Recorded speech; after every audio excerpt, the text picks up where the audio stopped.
J'ai constaté quelque chose, j'ai constaté qu'en temps de crise, un leader responsable s'exprime toujours.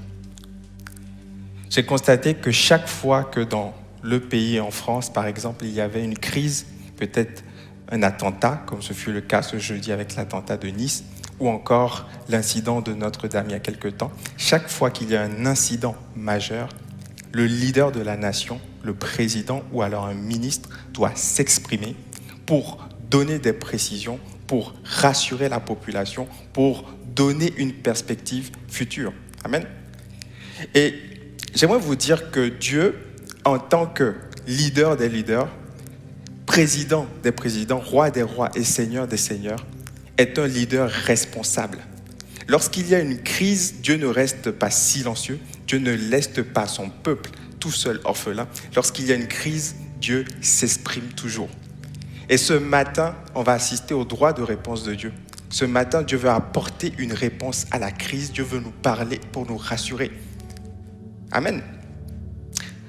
Alors, je ne m'estime pas comme étant Dieu ou le canal privilégié de Dieu.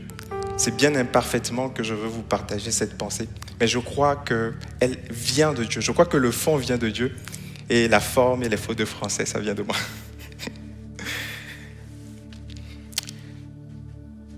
Dieu veut nous dire quelque chose. Il veut parler ce matin à toutes les personnes chrétiennes comme non chrétiennes, croyantes comme non croyantes. Dieu veut s'exprimer aujourd'hui. Et il veut répondre à tous ceux qui se demandent où est Dieu dans tout ce qu'on vit. Où est Dieu dans la crise? Il veut parler à quelqu'un qui se sent oppressé, qui se sent acculé par les problèmes, par les difficultés.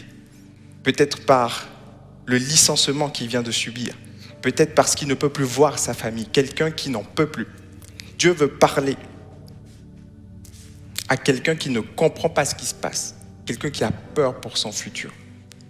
On va lire ensemble dans 2 Corinthiens chapitre 1, verset 8.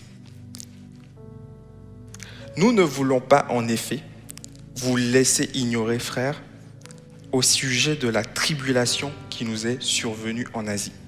Et on peut dire aujourd'hui au sujet de la crise qui survient actuellement en France.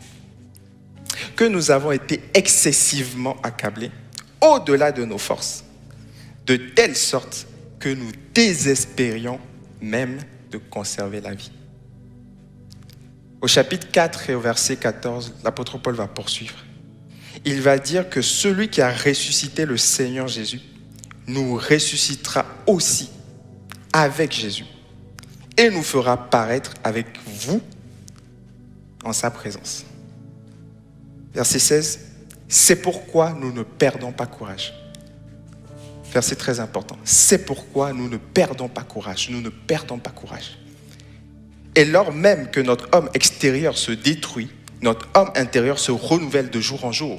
Car nos légères afflictions du moment présent produisent pour nous, au-delà de toute mesure, un point éternel de gloire. Parce que nous regardons non aux choses visibles, mais aux choses invisibles. Car les choses visibles sont passagères et les choses invisibles sont éternelles. Nous savons en effet que cette tente où nous habitons sur terre est détruite. Si cette tente est détruite, nous avons dans le ciel un édifice qui est l'ouvrage de Dieu, une demeure éternelle qui n'a pas été faite de main d'homme. Aussi nous gémissons dans cette tente, nous souffrons dans ce corps physique, désirant notre domicile céleste. Quelqu'un devrait dire Amen.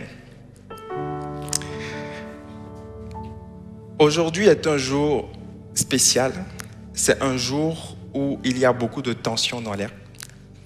Cette semaine, il y a eu un attentat. Il y a eu le reconfinement. Aujourd'hui, c'est la Toussaint. Bien que, en tant qu'évangélique, nous ne fêtons pas la Toussaint.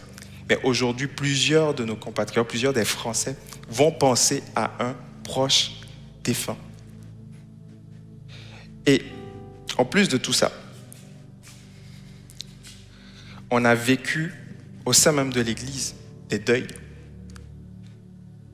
Cette année, j'ai eu la tristesse d'enterrer une sœur, Adèle, qui était membre de l'équipe logistique à République.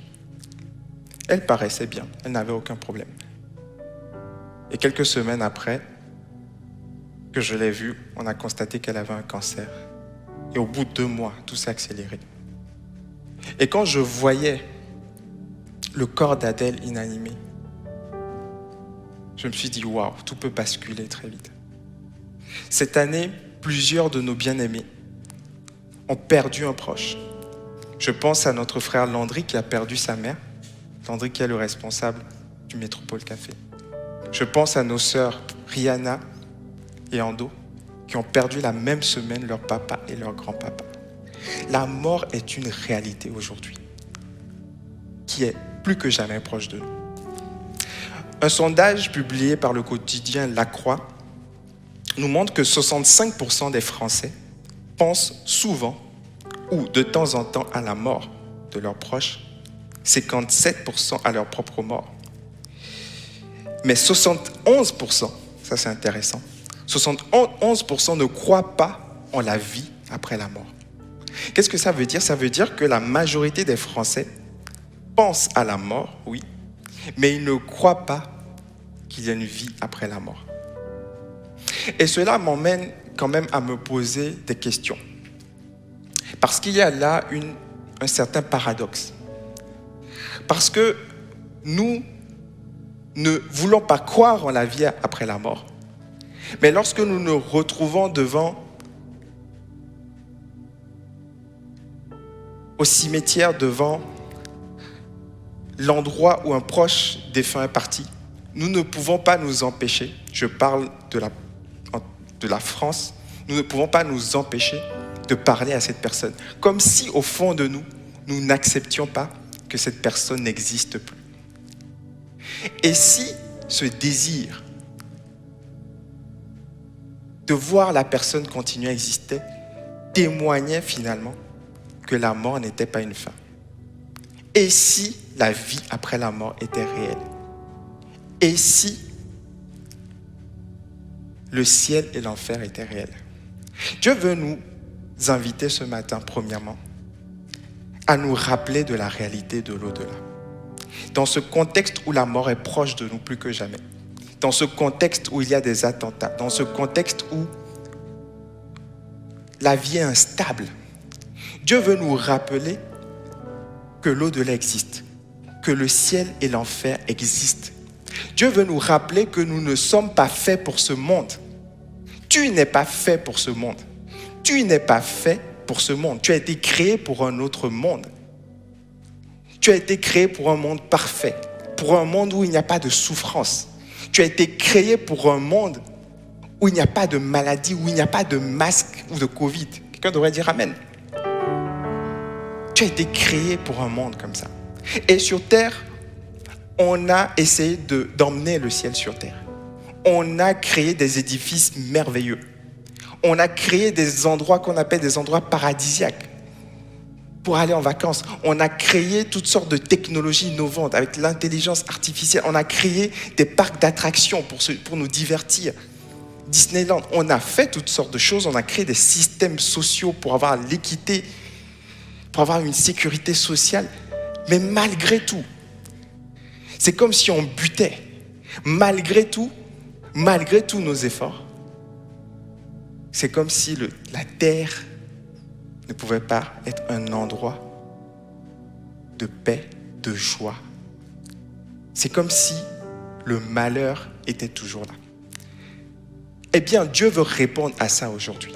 Et Dieu veut nous dire et nous rappeler que le monde ne sera jamais un monde parfait. Ce monde, cette terre dans laquelle nous vivons ne sera jamais une terre parfaite. Parce que le péché d'Adam, le péché du premier homme, a été disséminé. Ce péché est en nous. Et ce péché est dans le monde. Et nous ne sommes pas faits pour ce monde. Tu n'es pas fait pour ce monde. Tu as été fait pour un autre monde. La souffrance qui est induite par cette crise nous rappelle le monde à venir.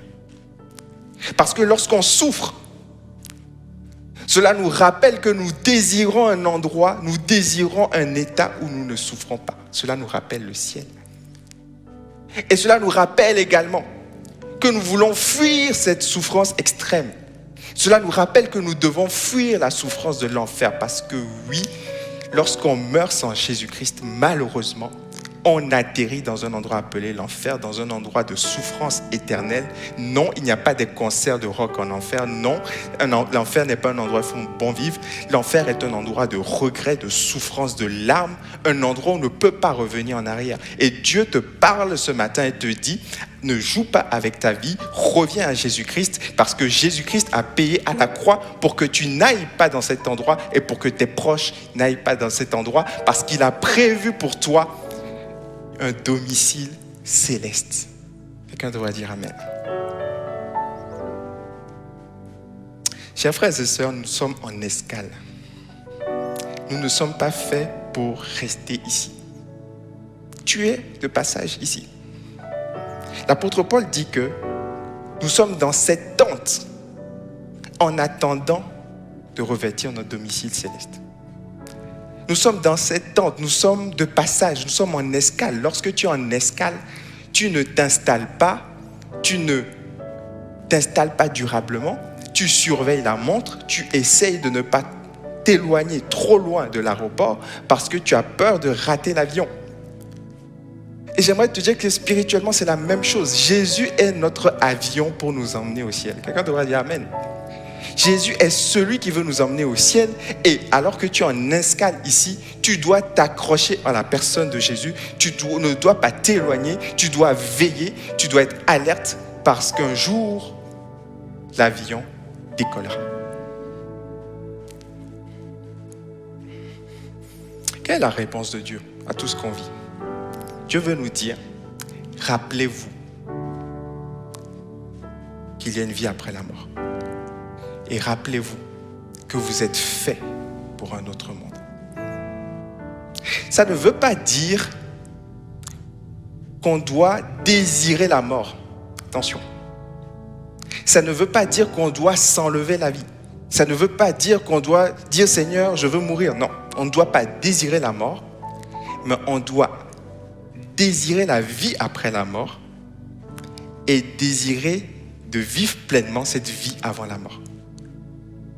On doit désirer d'accepter cette vie et de vivre avec espoir parce que nous avons une espérance. Nous savons que la fin est heureuse.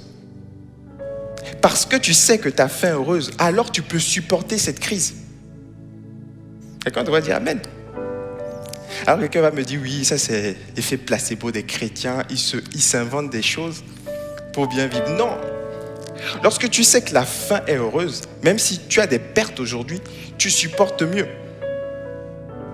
Pendant cette crise, Amazon n'a rien perdu. Amazon a été le grand gagnant. Amazon a gagné beaucoup d'argent pendant que d'autres perdaient de l'argent. Donc, si aujourd'hui, par exemple, tu investis, je ne fais pas de publicité, hein, je ne perçois rien. Amazon ou un autre, c'est un exemple. Si tu arrives à investir dans une entreprise qui marche, même si tu perds de l'argent aujourd'hui, tu sais que cela te rapportera dans le futur. Et donc, tu es heureux. Même alors que tu perds, c'est la même chose. Lorsque tu sais que la fin est heureuse, lorsque tu te visualises dans le ciel, dans la félicité, dans la gloire, tu pourras mieux supporter les souffrances présentes. Dieu veut t'inviter, mon frère, ma soeur, mon ami, cher internaute qui me suit, Dieu veut t'inviter à reconsidérer la réalité de la vie après la mort. C'est la première invitation. Deuxième invitation, c'est une invitation à la vulnérabilité. Dites avec moi vulnérabilité. Vous pourrez dire dans le chat vulnérabilité. Une invitation à la vulnérabilité, à l'humilité. Voici ce que l'apôtre Paul dit aux Corinthiens. Vous n'ignorez pas que nous avons été excessivement accablés au-delà de nos forces. Lorsqu'on comprend le contexte de cette lettre, on voit quand même que cette phrase est assez osée. Paul écrit l'épître de 2 Corinthiens quelques années après avoir implanté l'église de Corinthe. Et l'église de Corinthe était une église qui était en crise, ils vivaient une crise morale. Ils vivaient des divisions, ils vivaient de l'immoralité sexuelle, ils vivaient un débordement, ils étaient hyper charismatiques, c'était n'importe quoi. Paul était retourné, après être parti de Corinthe, pour essayer de raisonner les frères. Mais quand il est reparti, il a été critiqué, il a été méprisé, il a été moqué. On a dit de lui qu'il n'était pas assez charismatique, qu'il était pauvre, qu'il n'était pas éloquent. Des faux enseignants, des philosophes, des gens sont venus casser du sucre derrière son dos. Et ils ont dit, Paul n'est pas crédible. Et en réponse à ça, Paul va écrire une lettre où il va parler avec le cœur. Et il va dire, mes frères et sœurs, quand j'étais en Asie, j'ai subi la peur de ma vie. J'ai déjà vécu des persécutions, j'ai été flagellé à Philippe, j'ai vécu même la prison. Mais en Asie, à Éphèse, vous lirez cela dans Acte 19, il est passé à côté de la mort. Il y a eu une émeute et il risquait de perdre la vie. Mais c'est assez osé que Paul, qui est déjà critiqué, vienne avec vulnérabilité et dise, nous avons été accablés au-delà de nos forces.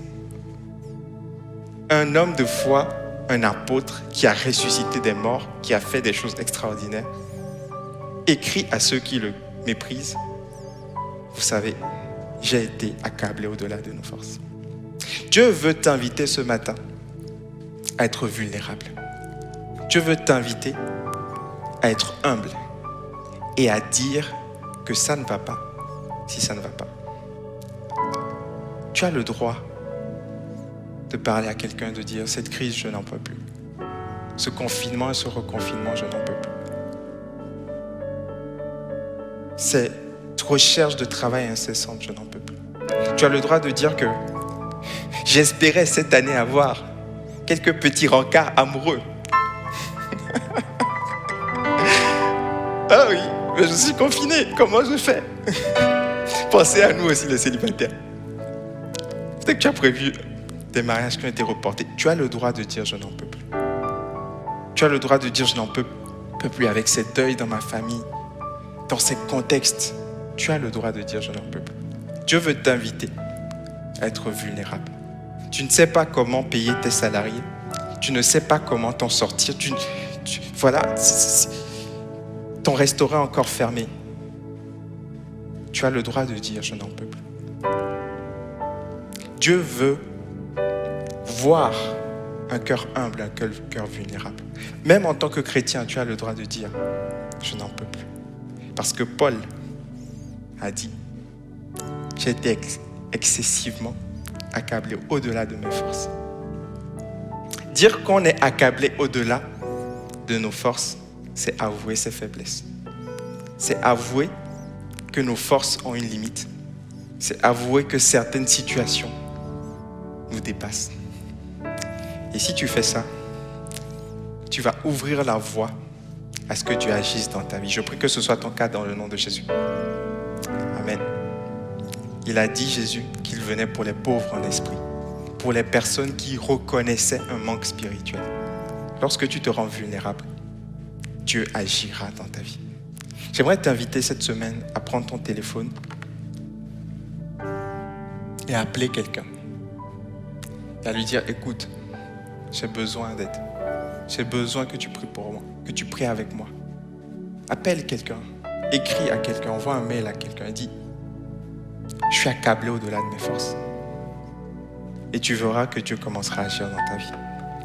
Troisièmement, Dieu veut nous inviter à la communion. Dites avec moi communion. Dites dans le chat communion, dans les commentaires communion. Dieu veut nous inviter à la communion. Lorsqu'on analyse ce texte et tout ce chapitre, Paul parle de lui, mais il conjugue les phrases à la première personne du pluriel. Il dit nous. C'est pourquoi nous ne perdons pas courage. Et lors même que notre homme extérieur se détruit, notre homme intérieur se renouvelle. Il parle de nous. Nous savons en effet que si cette tente où nous habitons sur terre est détruite, nous avons dans le ciel un édifice qui est l'ouvrage de Dieu. Paul conjugue ces phrases au nous. J'ai entendu la maire de Paris, Anne Hidalgo, cette semaine, inviter les Parisiens à être mobilisés, à être soudés. Et je me dis, waouh, si on est capable d'avoir ce genre de message dans notre communauté, dans notre ville, dans notre pays, à combien plus forte raison nous devons nous soutenir. C'est le temps où tu ne dois plus rester seul. Peut-être dans le dernier confinement, tu t'es dit, enfin, je vais pouvoir me concentrer sur moi. Je vais pouvoir travailler sur mes projets. Je vais pouvoir prendre du recul, prendre une pause, m'isoler. Aujourd'hui, Dieu te dit, dans ce confinement, tu dois refuser l'isolement. Parce que Dieu veut conjuguer ton histoire à la première personne du pluriel. Tu n'es pas seul, tu fais partie d'un corps. La Bible dit que si un membre est malade, tout le corps souffre. S'isoler revient à nier que je fais partie d'un corps. Je t'invite de la part de Dieu, pendant ce confinement, à refuser l'isolement, à refuser d'être seul.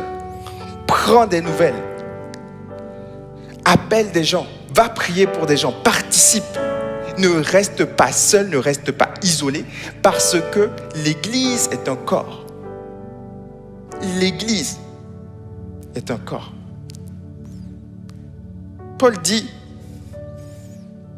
celui qui a ressuscité le Seigneur Jésus nous ressuscitera avec Jésus et nous fera paraître. Mon cher ami, sache que tu as une destinée qui est liée à celle des autres. Tu as une promesse que Dieu t'a faite et que Dieu a faite à d'autres personnes.